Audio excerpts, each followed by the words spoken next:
Hey everybody, this is Ashley Bryant coming to you guys again from Worth It Every Time with the new video, which is the hot topic at the moment, and it is an entangled mess. We all have heard the term entangled, entanglement.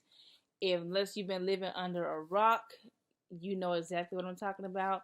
It all began with the whole love triangle that was at one point between Will Smith and Jada Pinkett Smith and August Alsina and all this stuff, and their red table talk where they didn't address what we thought they were going to address and simply confirmed what we already knew without any further digging into that situation. But I digress out of that situation, except to say my thoughts about it is their business. That's between Will Smith, Jada Pinkett Smith, August Alsina, and God. That's all I got to say about all that. But I wanted to do this because I've seen like a lot of and they were funny posts. I'm not gonna lie. Like someone would say my relationship status is currently entangled, or I got an entanglement with Amazon, and whatever the case is. It's just like it's a cute little fun little thing, but we all actually do have entanglements in our lives for real that really keep us from being the better versions of ourselves, being able to live to our max potential because we are entangled mentally and emotionally with things, concepts, people, whatever you have it. Um, we all have been, we all are, or will be entangled in some mess, hence an entangled mess. And so I just kind of wanted to address that from the mental health standpoint. I'm sure everyone has already looked up the term for entangled, but in case you haven't, here it is. So they have quite a few definitions, with it being to wrap or twist together, to ensnare, to involve in a perplexing or troublesome situation, or to make complicated. All of those things is what we saw in social media in the last couple of weeks, but also is a part of the things that we have in our own lives.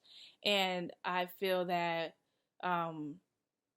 with that particular situation, it requires wisdom, which is where my scripture for today comes from, which is Proverbs 19:8. To acquire wisdom is to love yourself.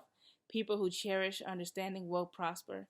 And what I took that to mean is that when we begin to really start to dig into ourselves, understand why we make the decisions that we make, why we attract the people we attract, why we do the things that we do, and we start to understand ourselves, we can make better behavioral choices that can lead us to better prosperity and wealth, and not just financially, but emotional wealth, mental wealth, prosperity within our relationships and things like that. And so I felt like we should all be constantly in a state of trying to learn ourselves, especially as we grow and change in different phases of life, being able to recognize what's changing about me, what have I grown, have I not grown, have I progressed, have I regressed, in various stages and, in various scenarios within our lives. I think that getting that wisdom and being able to apply that wisdom and that knowledge of ourselves to our lives, to the choices that we make in our future,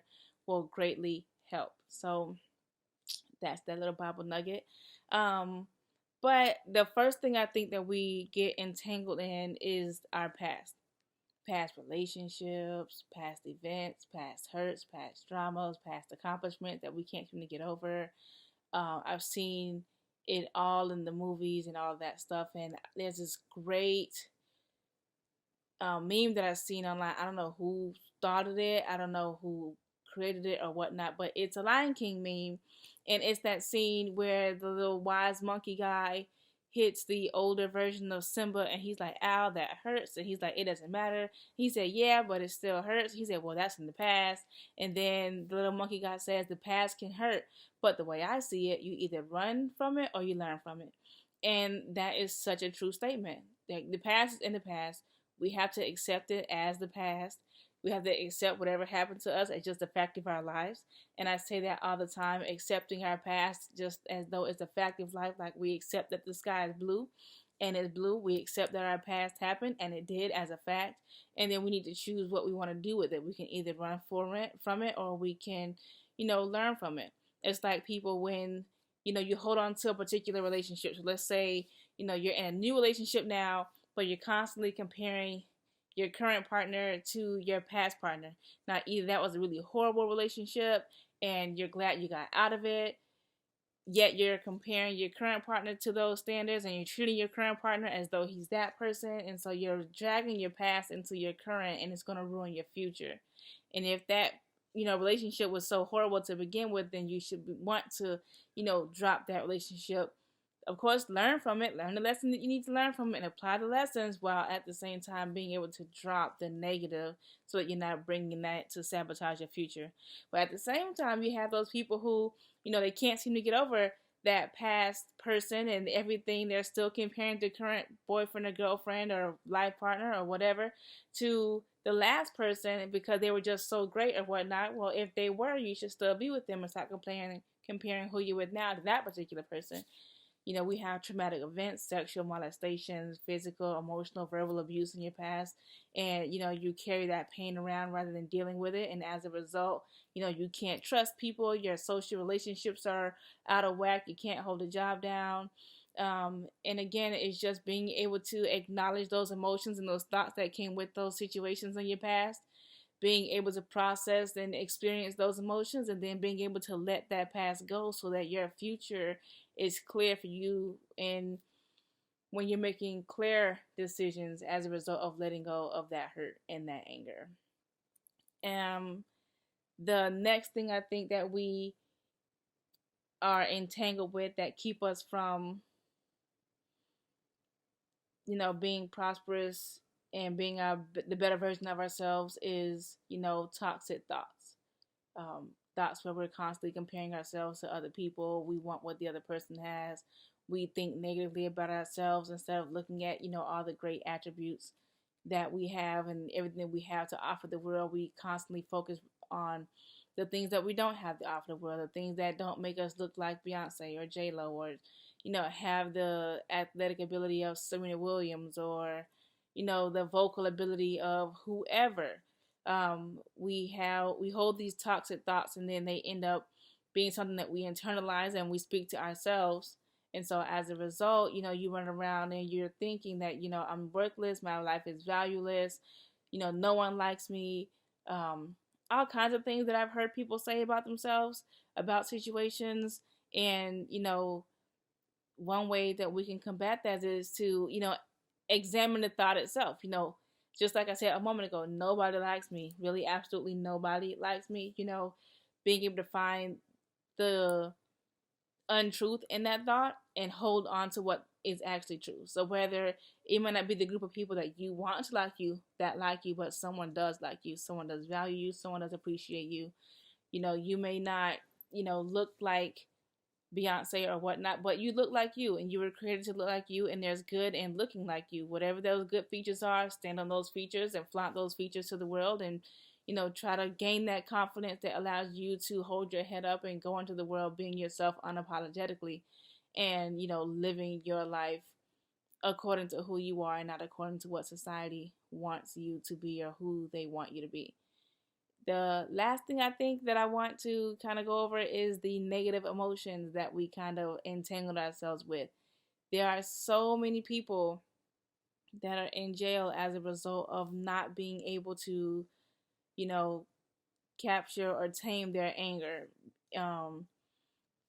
Feeling like they've been rejected and things of that nature. And the Bible verse that kind of went with that was Proverbs 29:11, which says Proverbs 15:18, a hot-tempered man stirs up strife, but he who is slow to anger quiets contention.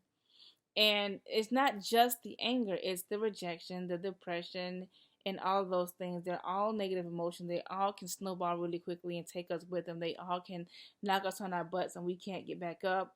But the anger is one of the ones that is just, you go from 0 to 1,000 in, a second, and next thing you're spending the rest of your life behind bars because you made a snap decision because someone offended you, or someone did something that in the moment it seemed to be so big, but when you take a step back and you think about it, the reaction that you had wasn't comparable to what it was that offended you.